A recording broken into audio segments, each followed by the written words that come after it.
Okay, so it is recording. Hello there. Nice to see you. Hello.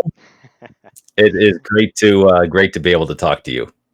Very well, very well. So let's start with the basics. What is your name and what do you do? I'm James Howell, and I live right in the middle of Pennsylvania, in central Pennsylvania, in the eastern part of the United States. And I teach biochemistry, microbiology, molecular and cell biology at one of the biggest universities in the United States, one of the biggest universities in the world. And that's a very, very rewarding career for me. I just get such a kick out of helping students. Okay, okay. And for how long have you been teaching there? God, it just makes me feel so old. It's been 19 years. Okay, 19 okay. years I've been teaching at this university. Hmm.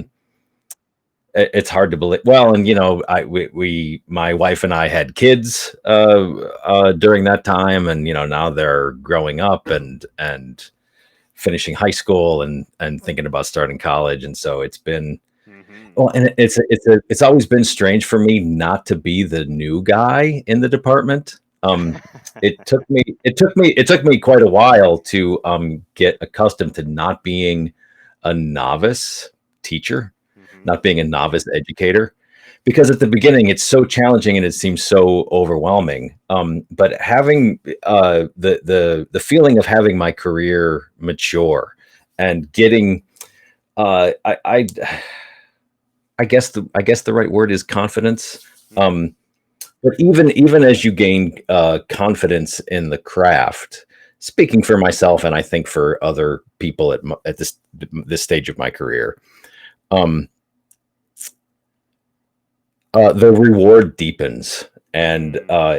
the work becomes less just trying to keep up and hanging on with your fingernails, and it becomes more thinking strategically. How can my effort be used to make the greatest impact on these Hmm. students? Hmm. Because it's a very humbling thing to see um, after, let's say, 10 years, you can see that you're making, these enormous qualitative, decisive impacts in Hmm. students' careers and personal development too.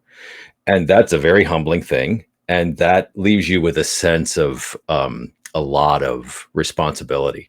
And so, sort of the second 10 years of my career have been thinking about how can I really maximize that and uh, not just optimize it, but how can I avoid um, doing harm, right?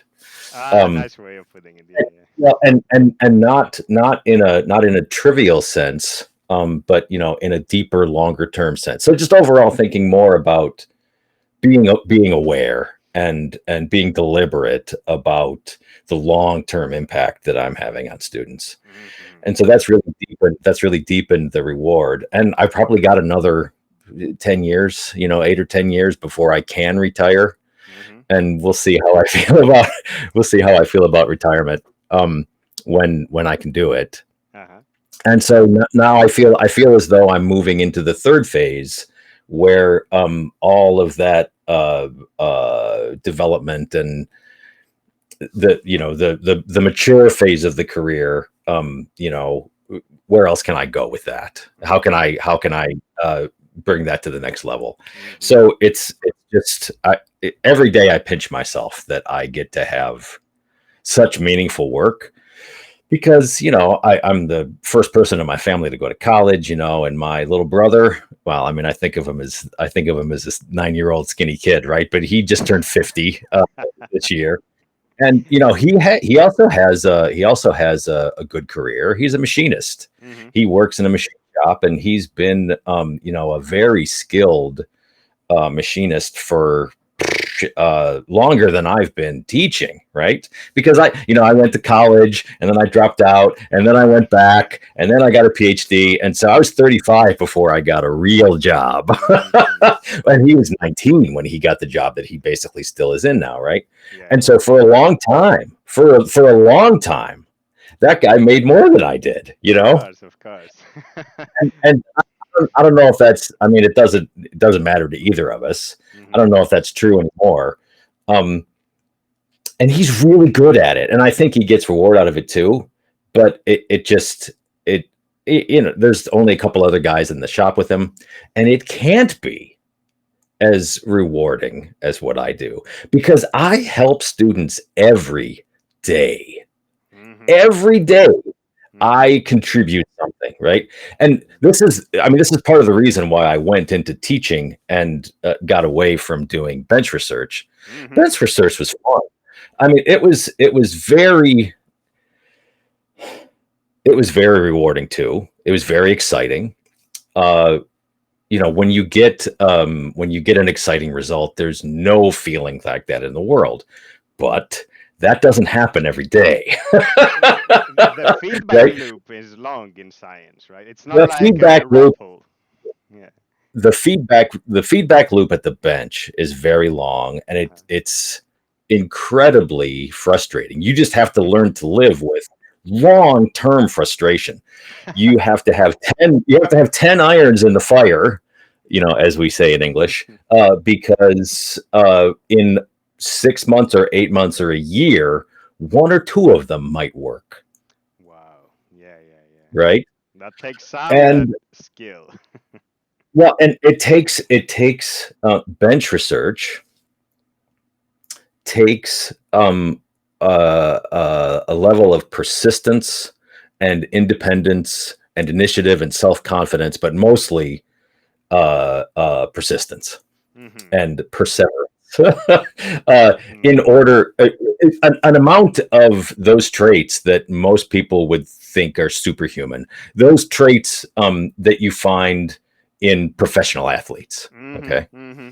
And I would add to And this just to say, I imagine that conducive for this is also a relative stability on the financial front. Because if you are under oh, right. duress when it comes to money, I don't think you can afford like these 6 months and all those irons in the fire. Well, I'll tell you, it can't happen. Well, especially in biological sciences, Mm. this can't happen without massive capital investment, right? All Yeah. of these projects require, capital investment in plant, in microscopes and in infrastructure, right? But also there are daily materials that you use once, right? And they're expensive. And so this is why biomedical research requires national investment, right? Hmm. Hmm. And not to get too political, but everybody in the world knows that the system that we had up until 2025 is being actively destroyed. Hmm. Hmm. And I started my training in the mid '90s, during a time, during the Clinton administration, when the NIH budget, the National Institutes of Health, the funding body that funds almost all biomedical research in the United States, its budget doubled during the '90s. Hmm. And then it flattened, and then it started to shrink, and now it's just being eviscerated, right? And so this is a generational discontinuity, right? Hmm. For sure. That's it's just it, it could be built again, but it's going to have to be built again. It's been damaged, not irreparably, but in a way that is qualitative and Hmm. will require all of that extra work in order to rebuild. So it's a tragedy, and we can bitch and moan about it all day long, but there's a lot of work to do. That's Yes, just yes. that's just how it is. Yeah, yeah, for But sure. back to my original point, what Uh-huh. what took me away from it, even though What it was took you rewarding. into education? Yeah, so the I mean, I sure everybody can see where I'm going with this. The ratio of reward to effort in the classroom Mm. approaches infinity, especially compared to at the bench, right? Because it's instant gratification. If I'm prepared at all, I can walk into a classroom, and I don't hit a home run every day, but I always, in every meeting, I can see light bulbs going off over their heads, right? Uh-huh. And 20 years of that is a lot more rewarding than what I imagine 20 years of carrying out research, well, and then directing other and training other people to do research. Mm-hmm. Um, so both the instant gratification, but also it feels like all of the effort gets return on investment instead Yeah. of a small fraction of it. So I'm and when I made that determination 20 years ago, 21, 22 years ago, and made that bet, I was really confident in that bet. But I was right. I made the right choice. Very good. Tell me, of course, you said, okay, when you were a novice, and I understand building up the confidence, but I want to get to the part where you now have experience and you are seeing it from how can I have the most impact? Because, of course, you are teaching students who are the future scientists of the country, right? Biomedical researchers. So, how do you approach that? Is it just let me convey to them this set of knowledge that I have, or is it also to let me instill in them a certain enthusiasm or ethos or lifestyle for science and knowledge and all that, like, or maybe both? Well, so this model of education that emerged in the middle of the second millennium in Europe, where an expert stands on a stage Hmm. and dozens or hundreds of um, newbies listen silently to him, and then starting in the late 20th century, maybe her, listen to him or her talk about what they know, and that's supposed to impart knowledge, right?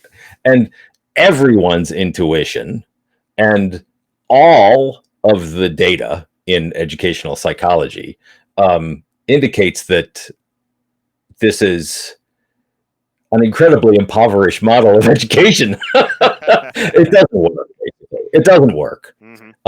On the other hand, I on in 2 weeks I'll start a course that I've taught many times before in a room that holds 350 people. Okay, and will it packed? Will it And be full? oh yeah, yeah, yeah. I Hmm. mean, not, attendance drops off, but all those seats are enrolled, right? Okay, okay, okay. Yeah, so it's I commonly, this is a big university, so I commonly teach classes that are 300 or 400 students, Wow. and I also have some classes that are 80 students, and in my business, that's considered a small class. And believe it or not, I was able to worm my way into teaching an English class at this university. I had a partner, a good friend of mine in the English department. He and I developed a class together, and then his his job duties changed, and so he can't always teach it with me. So I've taught it by myself a couple of times, Okay. and and that's capped at 30 students because it's meant to be a humanities class. It's a discussion class. Hmm. Hmm. Um, and so overall, I have about 1,000 students every Ooh. year. In two academic terms in the summer. And so, yeah, how do I? Well, and again, the institution and in some measure the students' expectations and their parents' expectations from the generation before, and institutional expectations, but even the architecture itself. You Hmm. put 300 people in a room, and it looks, except for what I'm wearing and the lighting, it looks like paintings of the academy from the 15th or 16th century, right? Hmm. Hmm. And so, how do I use a space like that in order to get students to be able to think? And that's Hmm. the challenge, right? That's the challenge. And one thing I noticed, sort of at the end of my novice period, at the end of the first 10 years, right? Okay, okay. I noticed that so basically the way it works in, at least in the United States, there's 4 years of university, and if you want to get a degree in chemistry or molecular biology or physics or something like that, the first 2 years you take all the math and all the introductory courses basically in order to have the vocabulary and the vocabulary of concepts and the toolkit of skills in order to specialize in whatever field you want to do in the third and fourth year. Okay. And that's how we do. That's how I was trained. That's how our programs work. And so in the first couple of years, students in our programs will take a couple of semesters of physics and then 2 semesters of chemistry and 2 semesters of organic chemistry. And basically, after those courses, they have enough chemistry and physics to be able uh, to do the courses in biochemistry and molecular genetics and things like that. And there will also be in the first 2 years introductory courses in our fields, just introduction to microbiology, introduction to cell biology, introduction to molecular genetics. Okay, good. And that's so there's, we talked about delayed gratification before, right? And so there's 2 years of delayed gratification built into these programs. And Hmm. it's just because that's the price of admission. I mean, there's just that much in terms of preliminaries, and I don't mean that word pejoratively, in Hmm. order for students to be able to take the upper level courses. Yeah, yeah, yeah. And and so it's fun to teach the courses in the first 2 years and challenging, and it's fun and challenging in a very different way to teach they're all fourth year courses. They're all listed as fourth year courses, and you take them in the third and fourth year. But what I Hmm. noticed is that students who take the upper level courses, I think generally speaking, and this probably matches everybody's intuition and experience, certainly mine, that the first 2 years of courses, students really learn very little in them that they Oh, retain and that they're able to apply in the third and fourth year. so is it mostly about getting used to what they will be seeing rather than committing It to is knowledge or memory all of that? it is a defect in this style of teaching that's Okay, 500 years old. okay. Where I mean, I'm of course I'm making broad generalizations here, but mostly for a lot of reasons, institutional inertia and cultural inertia, but also architecture. Also, there's 300 students in the room. Yeah. How do you meaningfully communicate to them? How do you meaningfully impart skills to them and give them a way to practice those skills? And then how Hmm. do you meaningfully evaluate those skills? How do you meaningfully give feedback to, sort of close the loop? And that's not a trivial thing. And the way that most people do it, again, back to the inertia, is really ineffective, right? Hmm. And and seeing students get to the upper level courses, and only a minority of them, um, really demonstrating a high level of skill in in Mm. what they should have taken out of the first couple of years. And that's because in large measure those courses tend to be um, well, and the students' habits after U.S. high school. Uh, Oh, okay, that's a big one then, because that's the also students, architectural, right? In part. yeah, well, and I mean, you know, this is such a. It's not even a joke anymore. It's just a meme, right?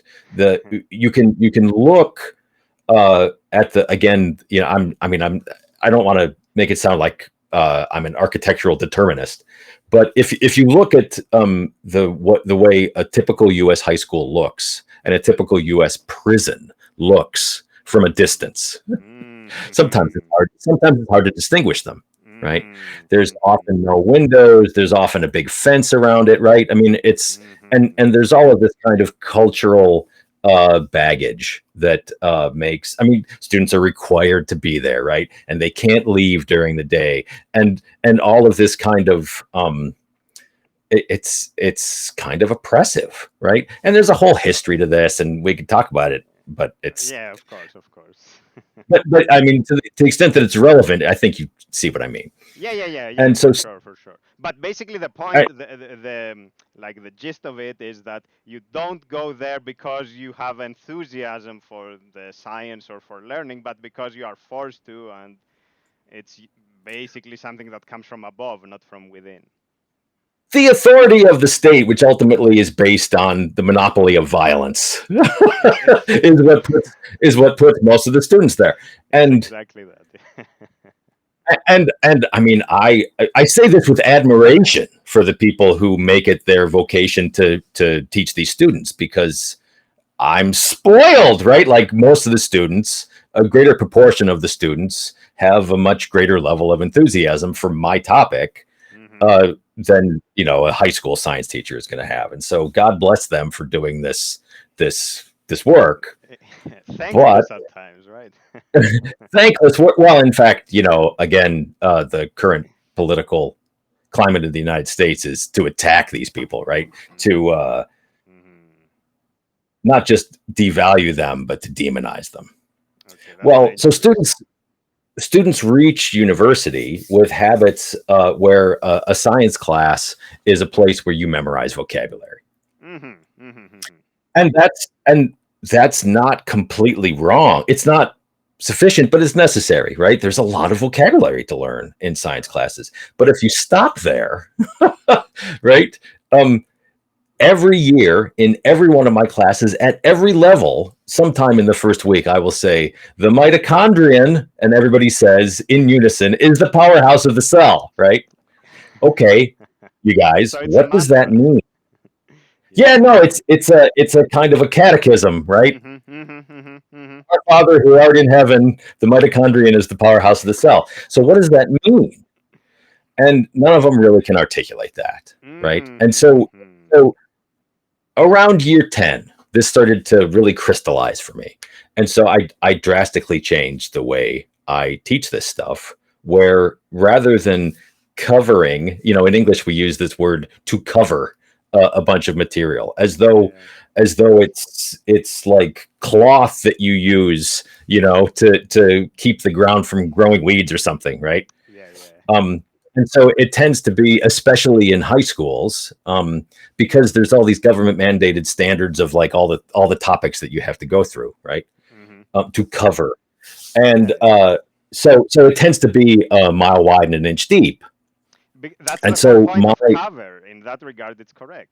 Because cover is all right, about exactly, breadth. It's not about depth. exactly. No, it's an apt metaphor, except Yeah. it's the wrong metaphor for what we're trying to accomplish. And so I've learned to do much less but much deeper. Mm. And so let me give a concrete example. So um, in molecular genetics, most people are familiar with the idea that DNA. I'm going to try to use visual pedagogy here. DNA, the hereditary information is stored in the sequence of bases A, T, C, and G in DNA. And Okay. that DNA is transcribed into RNA, which has similar structure and similar sequence. And then that RNA sequence is translated into amino acid sequence of proteins. Okay. And that metaphor, transcription and translation, right, with scribes transcribing and translators translating from the nucleotide language into the amino acid language, is again apt. Okay. Good. And students learn that. Students learn that in middle school, right? Okay. Good. But sort of in a vacuum. And then in high school, they learn it, but they really just, and they learn a lot more details. But learning the details in high school, and frankly, in some of our introductory courses in university, that's also so superficial that it often is mostly memorizing vocabulary because there's so much vocabulary. And so Hmm. in my courses, I make them stop. And I know that they're familiar with the vocabulary, but can they apply it? And so we have exercises where we try to apply it. And then I say, why does it work this way? How Hmm. else could it have evolved? Um, Hmm. w- how is it regulated? And of course, everything is highly, highly regulated. In multiple redundant linked feedback loops, right? Uh, Hmm. why is it regulated that way? And what if it was regulated a different way, right? And so, why and what if we changed it? Or imagine on some other planet, it worked this way. How would that work? Those kinds of tasks Very that interesting. are that lead to that lead to deeper processing and make it so that there's no choice but to make cognitive links between these concepts and apply them. That's much slower. It's much more well, and students aren't familiar with it, and it's threatening to them, and so I have to introduce it in a way that's less threatening. And so that's the work now. In the second 10 years, that was the work. The work Okay. was getting students to understand that why is important, not just conceptually but also pedagogically, that why is Yeah. important in order for getting understanding, so that in 20 years you take something away from this, right? Yeah. And Yeah. so that's a very long answer to your question, but I hope it's a good answer to your question, which is a great It's really informative. question. But let me ask, because now this is very interesting, because at one level you are studying the facts. At another Uh-huh. level, you are teaching the facts through the hypotheticals, right? So Yes. to me, that's really interesting because you are like, okay, to understand what is, you also have to think about what could have been and have a Well, model for but that. Because you say like the other planets and how could have it yes, evolved. no, totally. And to a limited extent, but in an important sense, this is modeling how science actually takes place, right? Mm-hmm. Mm-hmm. You use the phrase hypothetical, Mm-hmm. right? Mm-hmm. Your work at the bench is to make hypotheses Yes. and then to test the hypotheses. Mm-hmm. Well, and you spend typically you're spending more time, and we could critique this. I don't know if this is good or bad, but you spend more time testing the hypotheses Mm-hmm. than you do making the hypotheses. Yes. But the it's a much more important skill to make hypotheses that are testable and that are the correct hypothesis, Mm. not necessarily one that turns out to be factually true, but one that moves the thing forward, Yes. right? Yes. Yes. That's the skill, and that takes Mm. years to Mm-hmm. cultivate, Mm-hmm. because it's highly non-trivial, and it right, it depends on your having the vocabulary and you're having the background knowledge and you're having that's what the experience is for. But Yes. there's no scientist who's effective at all who just has a catalog of facts, right? That's Mm. not that. Correct. I, I mean that can be interesting and fun, but it's never productive, right? Mm-hmm. And it turns out that not just for research productivity, but for pedagogy, a list of facts is very ineffective. Yes. Yes. To connect the dots, to link back to what we said earlier about bench work having these prolonged feedback loops. How is the feeling now of testing a hypothesis and finding that it is incorrect? Could that actually be enlightening or a sense of satisfaction in the sense that, okay, I know that it is not this, therefore it might be something else, or I understood what I know better because it doesn't move in the given direction? Well, there's a vulgar human confounding factor here, and Mm, that is that um, negative results, as these are called, yes, are undervalued because they aren't publishable, yes. and so they aren't deliverable that become a career asset.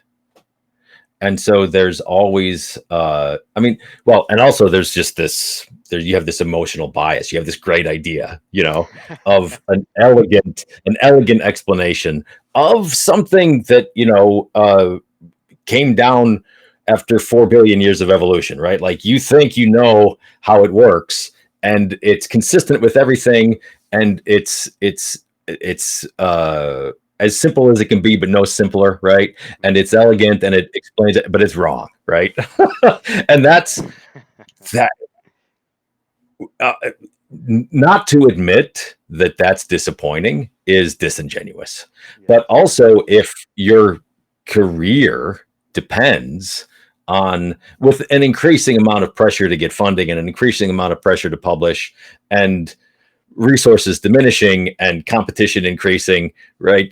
You see where it's going, right? Yes, It's yes, yes, it exactly. so your emotional investment in it, which you try to, gracefully give up, uh, you can cultivate that skill. But for the past 20 years, as I've said, right, the budgets have been shrinking and the Yes. pressure has been increasing, and so negative results are less and less rewarding Yes, as time has gone on. yes, yes. Um, well, but a positive result, that in the sense that confirms your hypothesis, or a negative result supports your hypothesis, or a negative result that contradicts your hypothesis. Right? Hmm. You never prove anything in science, but you can disprove something in science. Hmm. Um, Both of those are much more rare than the common thing, which is it just didn't work. Yeah, And you yeah. can't and you right you can't draw any conclusion, and that's the frustration that you have to get over. That's the thing that you have to learn to Hmm. persevere, Hmm. like an Olympic athlete, like Hmm. a World Cup football player. um Hmm. Hmm. well, and so again, I mean, I'm just repeating myself. That's how come I'm teaching and not directing research. How is it with students? So, of course, you mentioned this light bulb moment, but how is it also in terms of your interaction with them, or like, do you do any kind of mentoring, any kind of one-on-one with them? Like, how is that? How is that experience in general? As much as I can. Most of it is informal. Most of Hmm. it is in the hallway after a Ah. meeting. Hmm. Um, and some of my most rewarding interactions are in the hallway after a class meeting. And from the feedback that I get, especially from alumni who contact me years later, Uh-huh. that's where the most impact happens for them too, right? Good. And I have office hours and students come and sit down, and I have a whiteboard in my office. But for just again, just because of the scale of the industrial style of university instruction, most of those interactions happen in the classroom. Okay. Hmm. And in Well, the and classroom, as they encouraged to ask questions and to participate, oh or yeah, yeah. basically you pontificate for 2 hours or whatever. Well, I mean, look at me and listen to me. I could pontificate for 2 hours, but well, and in fact, that's been something that I've had to learn is Mm. not to just listen to myself talk, but listen to them and build in into the meeting, build in structures where now we stop and we pause and you think and you talk to each other, and then you respond with questions. Sometimes in real time in the meeting, and sometimes in writing, so that Uh-huh. there's more deliberation and more time.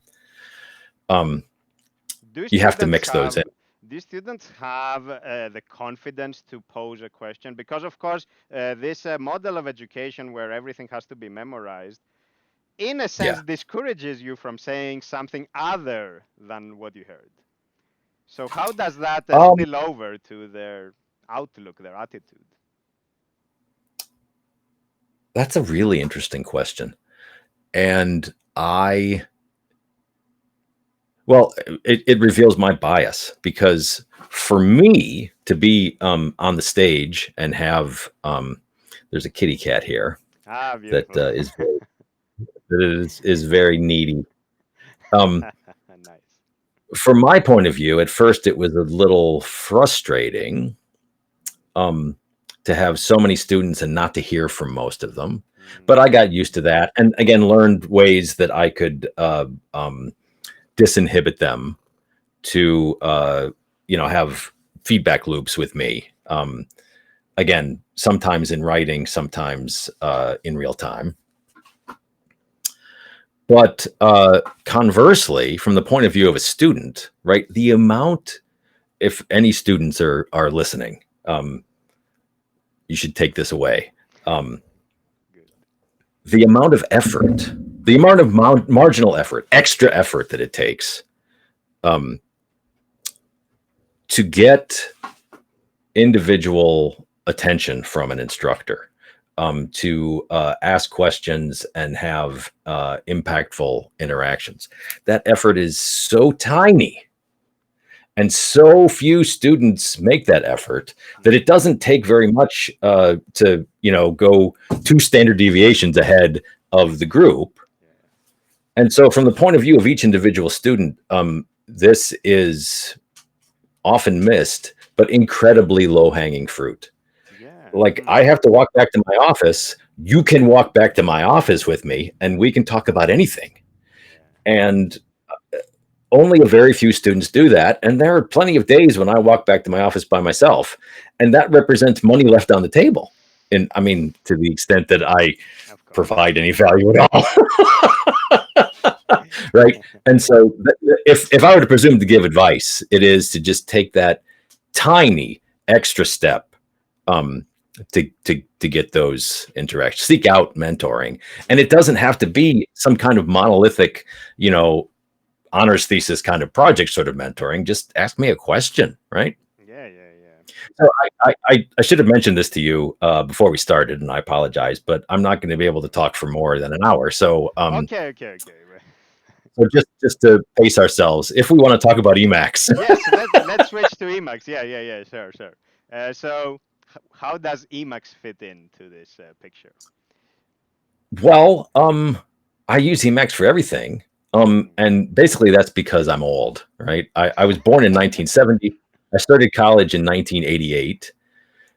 And so that, well, and I started at Carnegie Mellon, which at the time, well, and still today, at the time had just kind of at the end of the 80s, it was emerging as this globally preeminent Mm. computer science center. Hmm. They had done really aggressive hiring of just amazing faculty, but it was still a very small. So it was transitioning from being a regional engineering university to globally preeminent in a few fields. Uh-huh. And but it was still, there were only 4,000 students or something, so you got to know everybody. And it was just there was just so much intellectual ferment. And I grew up in this tiny little town in Ohio where, my test scores were the highest that anybody could remember, Mm. Hmm. and I got to Carnegie Mellon and they were at the median, right? And it was the best thing for me to Yeah. just be in a place um, where instead of everybody kissing my ass about how smart I was, just being a regular guy, you know, Yeah. and having all these peers who were doing interesting stuff too and were just as motivated as me. That was such a great time. And that's where we all learned Emacs because all of the it was many years later. It wasn't until the late 90s that I heard of VI and heard that there was some kind of cultural clash between. I didn't know about VI because everybody used Emacs at the time and place that I was, right? And we just used it for all our classes. That's what they recommended. It was installed on all of the Unix machine. I mean, it was in the water when I got to college. Uh-huh. Uh-huh. Well, and I remember there was a guy who became a close friend of mine, and then we were roommates. Um, and he was super. He was two things. He was incredibly smart. His code was head and shoulders above what anybody else produced. He already in high school had been, writing code at a very high level professionally for some company. Oh, I Um, see. and he was a big Emacs fan, and so he showed me the ropes, right? Mm-hmm. And that was, it was just one of those right place, right time. It was just fate, right? Mm-hmm. If I were 30 years younger, I never would have found Emacs, I don't think, right? And anyway, it was just a historical accident that I Okay. came up with. And I've used it like any time I've ever had to edit text since then. all the muscle memory is there, and of course, all the functionality is there. Mm-hmm. And so it's just by habit. But also, the thing about Emacs is that, again, right? So I'm old, okay, Mm-hmm. and so when I use software today, I am constantly horrified, right? I am constant. It's literally trauma. 30 years of trauma of having, the meme Stallman was right, Yeah, yeah, yeah. well, and Stallman, I've met Stallman, and he's just as difficult as everybody says, and he's just I and, imagine. and and he's just as problematic as everybody says, and he's clearly a flawed human being. Mm-hmm. Um, Also a genius and also a visionary, and he was right. He was right about all of the all of the politics, all of the benefits and rights, and all of the human values getting stripped away Mm-hmm. year by year. Mm-hmm. And it's a disgrace what these companies have done, and what they're in 2025. The disgrace is worse than ever. Mm-hmm. You know what I'm talking Yeah, about. yeah, yeah. Of course, of course. Well, and so when I was 13 years old in 1983, I got a Commodore 64. And what's different between a Commodore 64? Did you have those in Greece when you were growing No, up? no, no. I've only heard of them. Like me, where I grew up, it was just football and outdoors activities. Like I didn't have any computers around me. It was very rare for teenagers to be interested in computers in the 80s, but I was one of those nerds. Mm-hmm. And what's different? Well, today they're much faster, and they have a lot more capacity, and that growth has been truly exponential, and you can't even wrap your brain around it, right?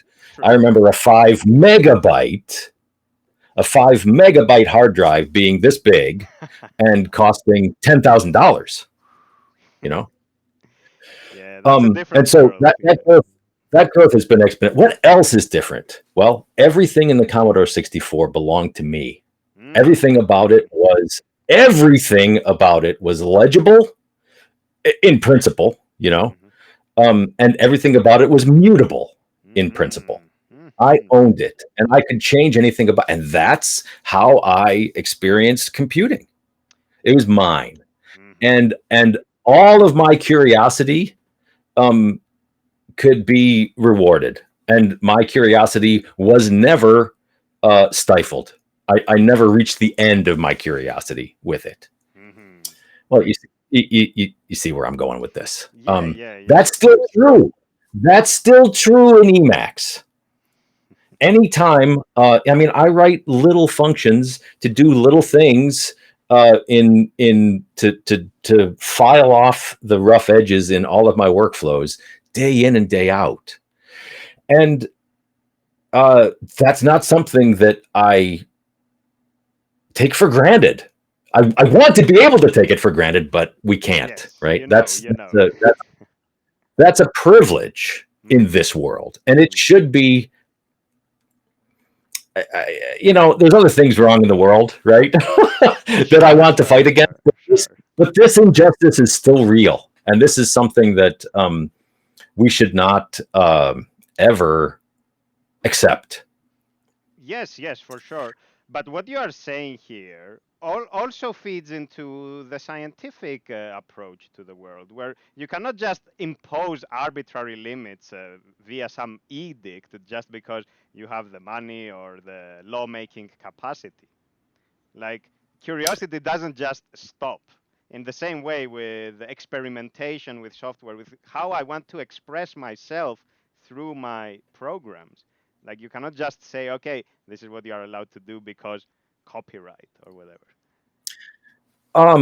Yeah, I mean, right, like I fully agree. Well, and this is why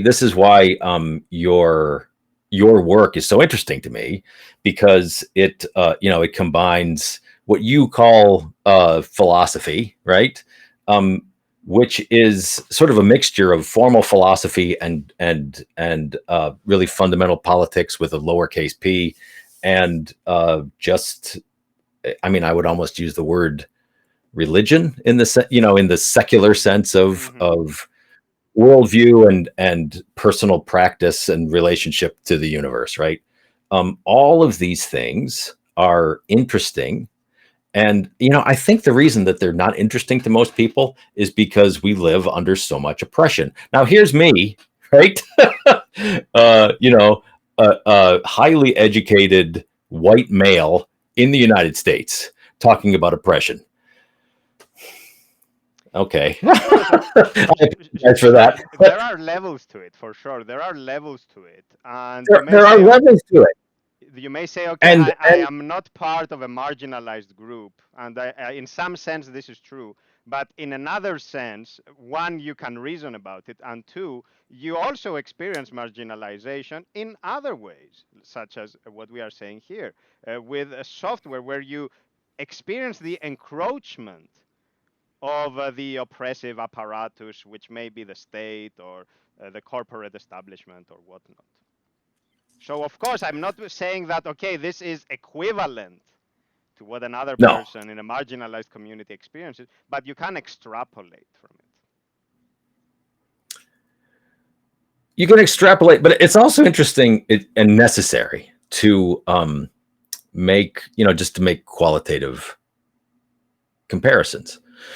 So, right, the idea of intersectionality, Mm-hmm, if you mm-hmm, are in the United States, if you are black and trans, let's say, the the statistics, the probability, the frequency of domestic violence goes way up, of violence in an encounter with police goes way up, you know. Um, and so the more of these levels of systems of oppression you layer on to an individual, not a category, but onto an individual. mm-hmm, It's very important. I mean, I think the core, the kernel of anti-racism is to recognize that human beings are not instantiations of categories. Every human being mm-hmm. is that human being. Yes. Nevertheless, yeah, and so we can think in categories, but intersectionality isn't telling us about categories. It's telling us about what happens to individuals. And for me, I have mostly privilege, Yeah.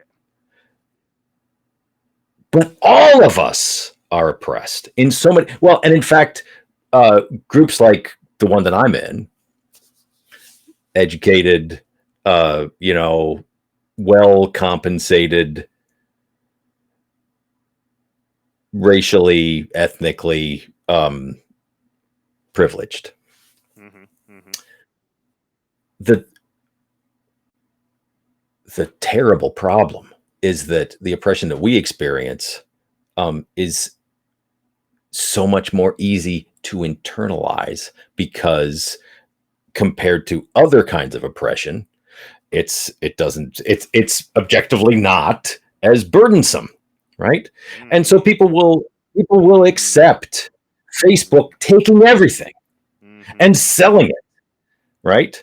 People accept that and they don't think of it as oppression, but it's universal oppression, and it's indefensible, and it's criminal, and we should fight it along with fighting the other kinds of oppression.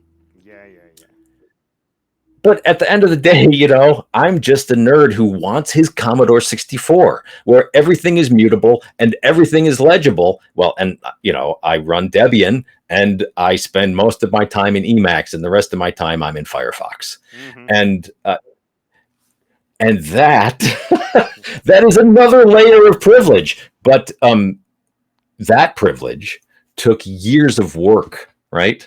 Yes, No, yes. I mean, so the part that I left out is that after I left Carnegie Mellon and worked in regular jobs, and I didn't get a degree from Carnegie Mellon, I left, Oh, oh, and okay, yeah. Yeah, you mentioned I worked earlier at, that you dropped out. Yeah, you did mention that. yeah, Yeah. yeah, yeah. Yeah. And so, well, and then much later, I was 24, 25, and I went back to college and started over because at Carnegie Mellon I didn't have any chemistry, I didn't have any physics, I didn't have any. I took calculus, so but it took me 4 years to get the second degree in Mm-hmm. molecular and cell biology. I think it was the name of the degree. Well, and so that time there were a bunch of entailments from that time away, and Mm-hmm. the age that I was when I started again and finished that degree. Namely, um, well, I'm a much better advisor, academic advisor, formally and informally, and I'm a much more, I think, well, compassionate instructor, because there were years where my friends from CMU were going to California and becoming millionaires, or were going into PhD programs, and and I was a security guard, right? Mm-hmm. Mm-hmm. I was barely paying my bills, and I suffered under a sense of apocalyptic shame, Uh-huh. and Yeah. also just nothing like the kind of stimulation and intellectual enjoyment that I had afterward and since then, right? Yeah, yeah, of course. And my mom was tearing her hair out, right? And so when students come to me and like, boo hoo hoo, I got a B in organic chemistry, it's like, you know what, your career's gonna recover, you're gonna be okay. Let me tell you my story. I mean, my story doesn't matter, but I'm an example of somebody who had setbacks and Yeah. didn't quit and have a really happy life now. So you're going to be okay, right? And Mm-hmm. being able to provide that has been very rewarding and very effective, I think. But also, I mean, I used Emacs every time I had to, edit text during those years, but, I permitted myself to get sucked into Outlook when my employer forced me to use Outlook. And it was hell, and I did that for 10 years. Something like that. I don't really remember the timeline, but I clawed my way back. I got, I don't have a Gmail account anymore, right? Good. I got rid of everything, and it took years. It took a plan. It took a disciplined Mm-hmm. org file. It took an outline of That's projects and amazing. tasks, GTD style, in order to get rid of Microsoft and get rid of Google and get rid of Facebook and get rid of Apple. Um, They are and ubiquitous, of course. It's not easy. they're ubiquitous. Well, and I allowed the employer to force me to use Microsoft and Mm-hmm. Outlook. And then because it was sort of Unixy, I was permitted within the IT structure to use a Mac, and that was better. But then after a while, it wasn't really very much better than Windows, and so for a long time I had a Mac with everything that worked, and I had a Linux machine that was mine, that was underpowered, and bought used, but good enough for everything that I needed to do. And gradually, over the course of a few years, step by step, with a lot of effort, um, and making some sacrifices, mostly in terms of my wife and all of my peers rolling their eyes at me all the time for being a lunatic.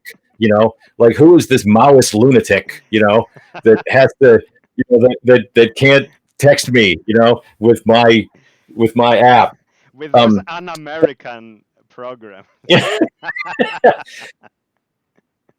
and so that's not, that is privilege, but it's earned privilege, and I understand that it takes privilege in order to get that extra right? Most people, it's only because I'm in an academic setting that this was realistic to do at work, Mm-hmm. Mm-hmm.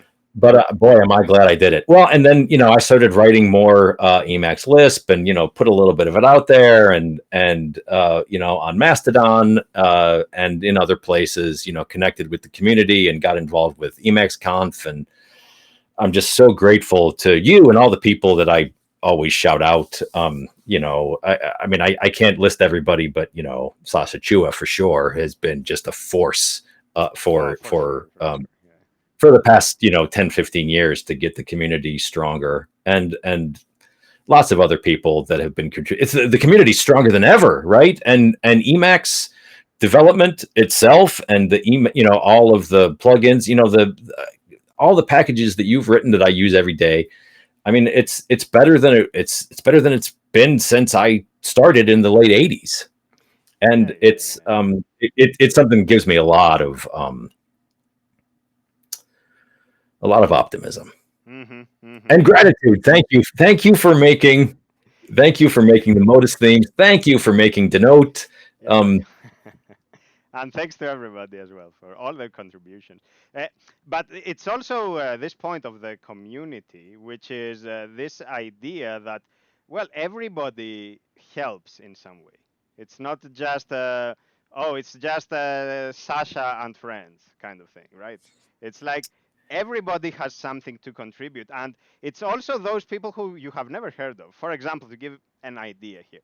So you say to me, like, thank you for the note. And at some level, yes, I am the author.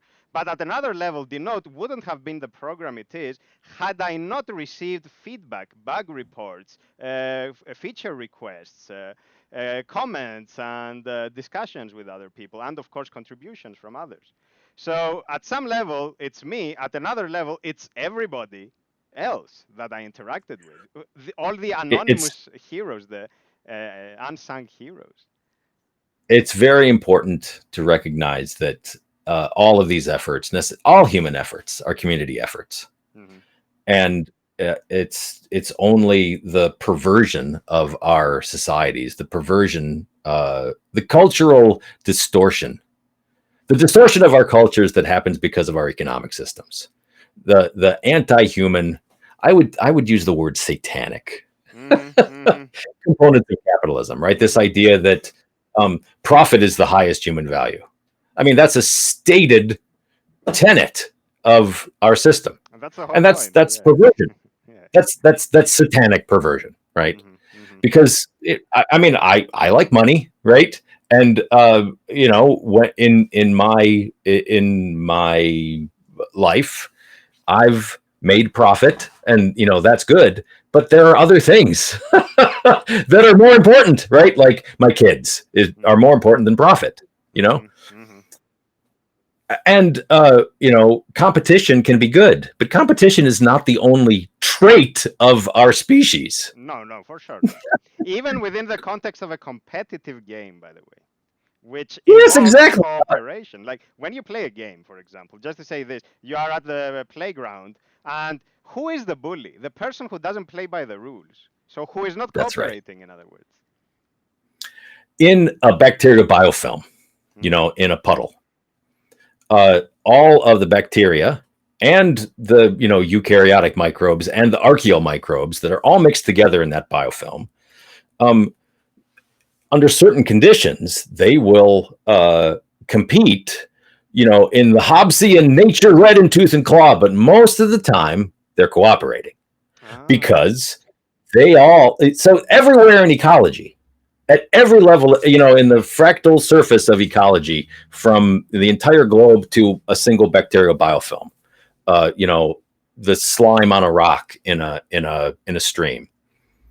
There's always an interplay and a balance and a dynamic, changing, steady state between cooperation and competition. Hmm. There must be.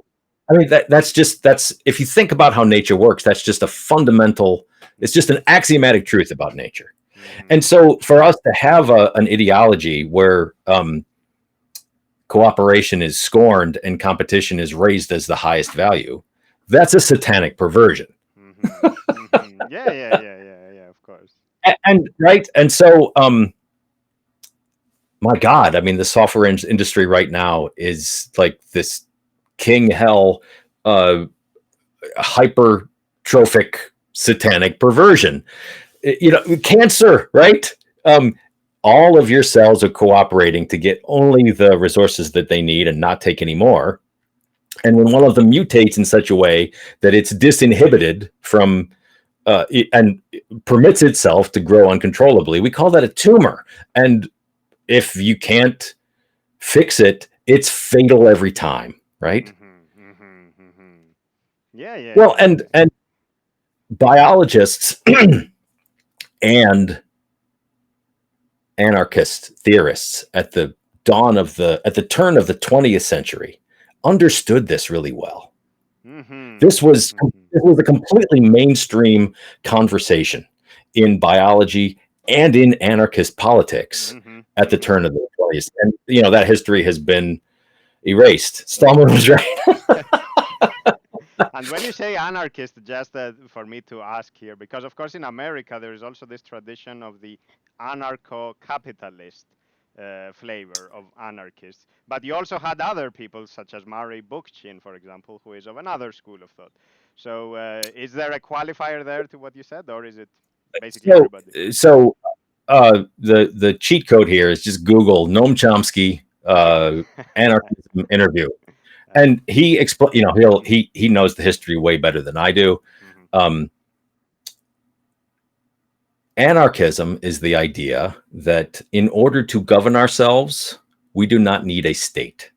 mhm, There's a difference between government and state. yeah, A state is an institution that has a monopoly on violence, and government is people organizing themselves and deciding how to comport themselves in a much more general way. mhm, mhm. You know, we don't have a well, and you know, actually, to tell you the truth, many families are really hierarchical, but families don't have to be hierarchical. They can be much more Yeah, human, yeah, in yeah, my for view. sure. But even hierarchical, they don't have that quality the state has, which is its pretense of permanence, which of course Right. historically was always justified, oh, in the name of God, or the nation as some kind of a secular God, and so on and so forth. Yeah. Well, so it turns out that all that stuff is unnecessary. Um, People are culturally inoculated to fear the idea that system of oppression goes away, but it's a system of oppression. So the jargon in the United States, we say libertarian to mean anarcho-capitalist. So a Yeah, yeah, capitalist yeah, who thinks that there shouldn't be any regulation whatsoever, yeah. Hmm. and we use jargon like communist and socialist. Well, we just use those as terms of abuse. They're just insults. No, no, they are But in a meaningless. global, yeah, so in a global historical context, um, anarcho-capitalists are libertarian capitalists, Hmm. and socialists, who what in the United States we call anarchists, are anarcho-socialists, Hmm. Hmm. right? So Hmm. we believe that people can organize themselves and can govern themselves, and you don't need a state to do that. And anytime you can identify an institution that's oppressive, you want to work to minimize it and eventually overcome it. That's all. I mean, and you know, and these ideas are as American as apple pie. These were very popular ideas Actually, yes. 100, 120 years ago in the United States, and that history has been completely erased and falsified. And you know, that's another topic we could Yeah, spend yeah, hours yeah, for talking about. oh, for sure. Yeah, yeah. But the gist is that uh, you have two levels. You have the individual and the community. It's not just the individual, but it's also not just the community. And there That's right. is individuality, but there is also a sense of belonging, togetherness, and a shared, the commons, as we say, a shared good. So the res publica and res privata, as they would say in the Roman times. In the original sense, the public good and the private good. Right. Um, I mean, the extremes of both of these ideas, the caricature, you know, Hmm. the horror of both of these ideas is when you have a communist regime that controls everything and allows no liberty, or when you have solipsistic billionaires with delusions of godhood who want to control literally every, you know, totalitarianism taken to the next extreme, right? Yeah, And yeah, yeah. you know, we were able to get rid of one of those horrors, and we're stuck with another one right now. Yeah, yeah, for sure. I think the way to approach this, if we go from the bottom up, is to connect it to what you are doing, is to instill in people a sense that, well, you have to have initiative. You have individuality, of course, endowed by nature, but you also have to express that, such as to speak your mind in class, to formulate your hypotheses and to pursue your science and to be your own person and to express yourself through programs and then whatever else, like apply that to every other walk of life. Finding and cultivating your curiosity, finding and cultivating your creativity, that is that is the educational program, that is the political program, that is the individual and collective program, Mm-hmm. and those are so macro and micro, right? This is what drew me to Emacs. This is what I enjoy every time I write a little function in Emacs. This is what I enjoy whenever I take a great package from the community. And I that's and it's why I admire you so much and why I'm so glad I got to talk to you today. Thank you, thank you. And I am thankful to everybody. Like I say this whenever I have the chance, which is like, of course, there are individuals. I mentioned it earlier, but really, there are all these people behind. You never heard of them. You don't know what they did, but without them, you wouldn't have what you have. And this is not because, of course, there is also the political correctness and stuff. It's not politically correct to say this. This is factual, right? This is exactly how it is. Well, I hate to be abrupt, but I do have to Okay. go. Yes, yes, yes. I I so enjoyed talking with you today, and thank you for the very incisive questions. And maybe we can do this again sometime. And I hope to. uh, here I I hope am. that I'll be able to meet you in person one day. Yeah, for sure. Here I am. And also for meeting in person, yes. In principle, yes, for sure. All right. Thanks so much. You're welcome, James. So take care and goodbye. You too. See ya. Bye bye. Bye bye. And I will also close this. So I was doing this on the laptop because of the time of the day. I don't have electricity for the desktop. But that's all for today, folks. Take care. Goodbye for now.